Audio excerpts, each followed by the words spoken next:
Ex-ucla star Patrick Larimore explains why targeting rule is missing the point. Vertical line. Bleacher Report. Back to. Login. Sign up. Bleacher Report. Home. NFL. CFB.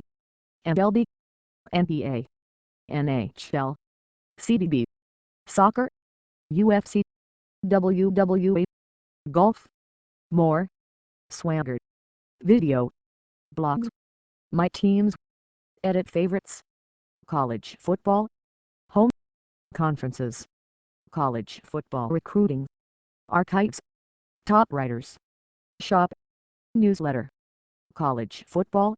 Want more real-time college football news? Visit TeamStream on BleacherReport.com.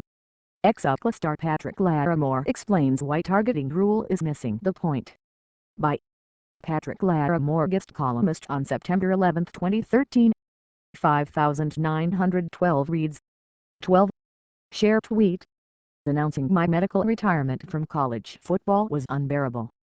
On the verge of making football my career, I felt as if I had a defining part of my identity ripped away. While I regret the misfortune of experiencing several football-related concussions, I don't regret playing the game that I love. And I certainly never wondered whether any quick-fix rule from the NCAA would have prolonged my career. Jim Z. Ryder, USA Today Sports. Football is a contact sport, and there is always the risk of serious injury. The new targeting rule college football's magic want to supposedly protect student athletes relies on the faulty premise that we can eliminate the big hits, freeing the game of any imperfections. Despite these noble intentions, administrators are missing the big picture.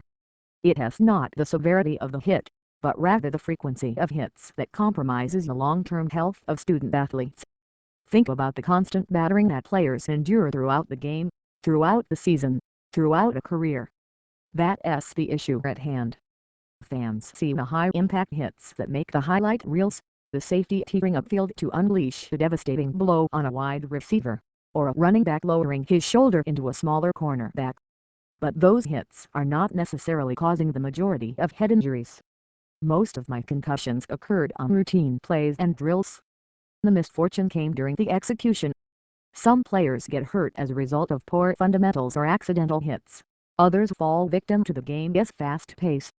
When we played against Oregon and its notoriously fast-paced spread offense, the biggest safety concern was fatigue. When you have less time in between plays, the fatigue factor can leave players even more vulnerable with their positioning.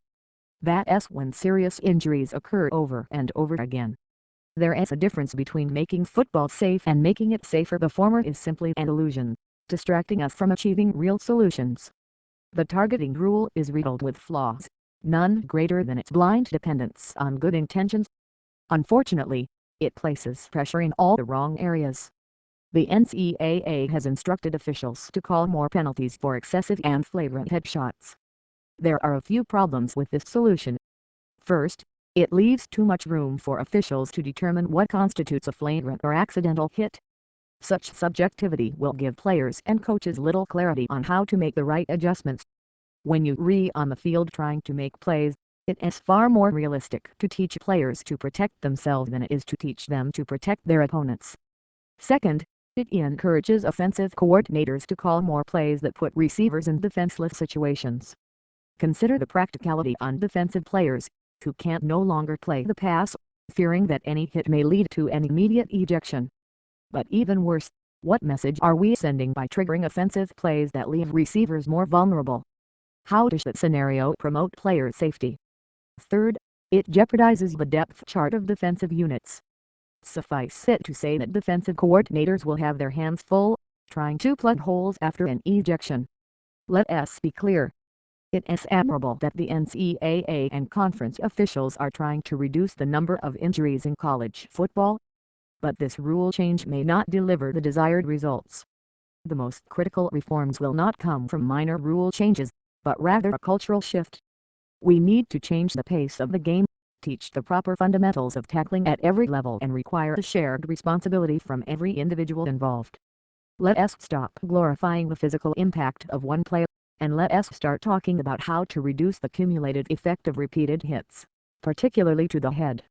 One incident of brain trauma, which can now be diagnosed